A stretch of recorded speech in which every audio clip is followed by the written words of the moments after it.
رسول الله رسول الله.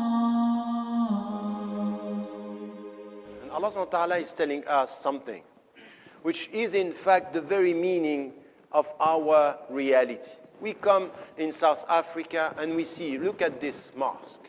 You have all the colors here. Black, white, Arabs, Indian, all the colors in this mosque. And you know what Allah subhanahu wa ta'ala is saying in Surah Al-Hujurat?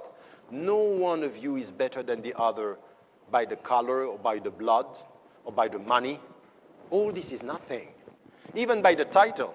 Who told you that I'm better than you here? I might be worse than all of you. It's not in your position, your social position. It's not in your money. It's not in the way you look. Allah subhanahu wa ta'ala doesn't look at your body. He doesn't look even at your appearance and your look. He looks at your heart.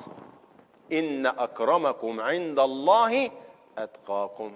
The best among you, it depends on what he or she has in his heart. Who can assess this? Only Allah. Only Allah knows this. And you. And you. You can cheat at me, not at yourself. You can cheat at yourself. But not long. Not for a long time. One day you look at your own self in the mirror of your life and you know who you are. And this is where you come back to Allah, Anta Rahman wa Anta Rahim. Because you know that He's the most merciful. You want His forgiveness. But at the end, the very essence of our life as Muslims is based on this knowledge, to try our best. First, to educate ourselves with this knowledge, and then to do what we have to do, which is the best among us, is atqakum, God conscious, piety, to be with Allah. How can we see this? How can I see the difference? You know what we said? What is the difference between the people who are with God, Allah, and the people who are forgetting? How do we know that? It comes from many very small things. The first is something which is the starting point of Islam. You know when Allah subhanahu wa ta'ala called the messenger, alayhi salam, he called him, the first thing that he did, he went back to Khadija, his wife. And the way he was with her is expressing the way he was with God. You know what? If you want to see how someone is with God, look at the way he is with his parents, the way he is with his wife or her husband, and the way he or she is with the children. Don't go far about, being in the mosque and praying and being, no. Come back to the intimate life.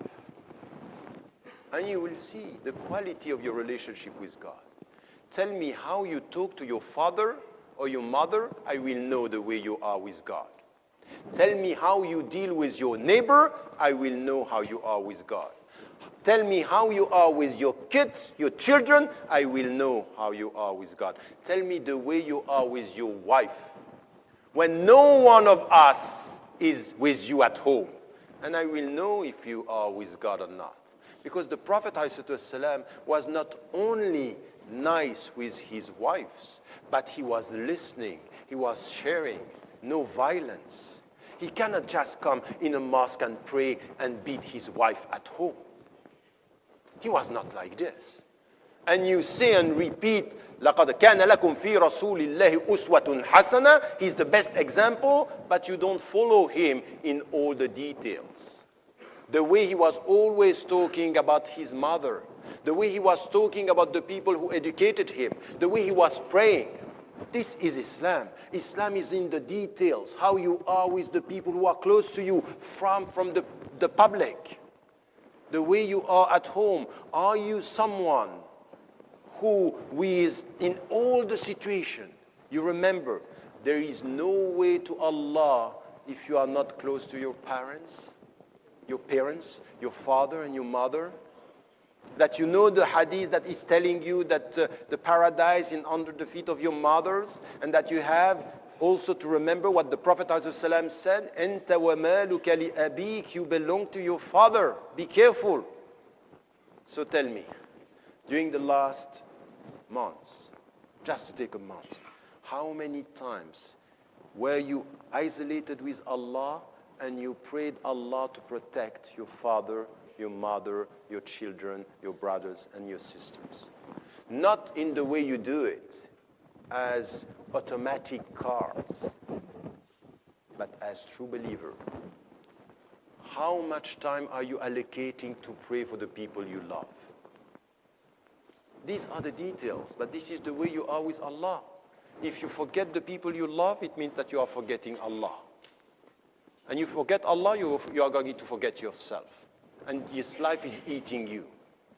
We are not in any way following the industrialized society where the eldest people are put in places where people are looking after them and we don't care. Because we know that the only way to be close to God is to be close to our parents.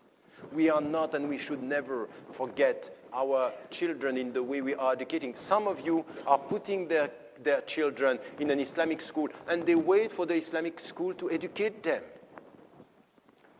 Some problems that we have with Islamic schools have nothing to do with the school, it has to do with the parents. The parents are not there. So, okay, do the job. I pay you to do the job. As if education is about paying. Paying attention, yes.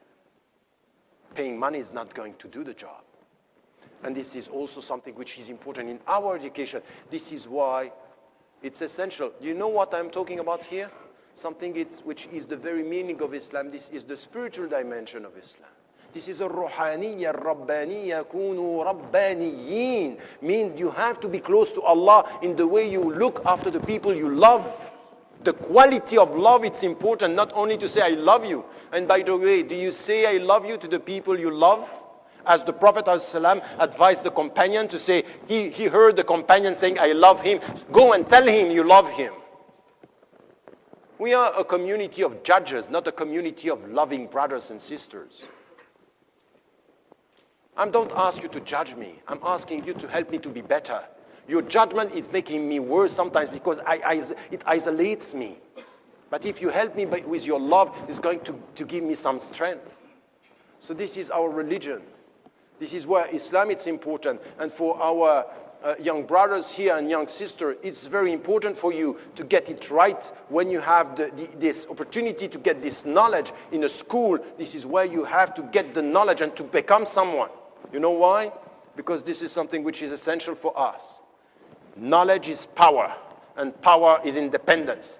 And al-Muslim al-Qawi أفضل عند الله من المسلم الضعيف. It's better for Allah to be a Qawi, not with your money, not with your weapon, with one weapon, the weapon of knowledge.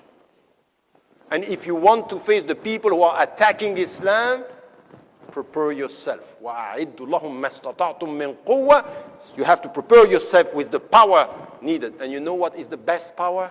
Knowledge. To express yourself. What I would like to see out of these schools here in the world is Muslims being equipped. They know their religion, they know how to speak, and they are ready to talk. They are confident with their principle.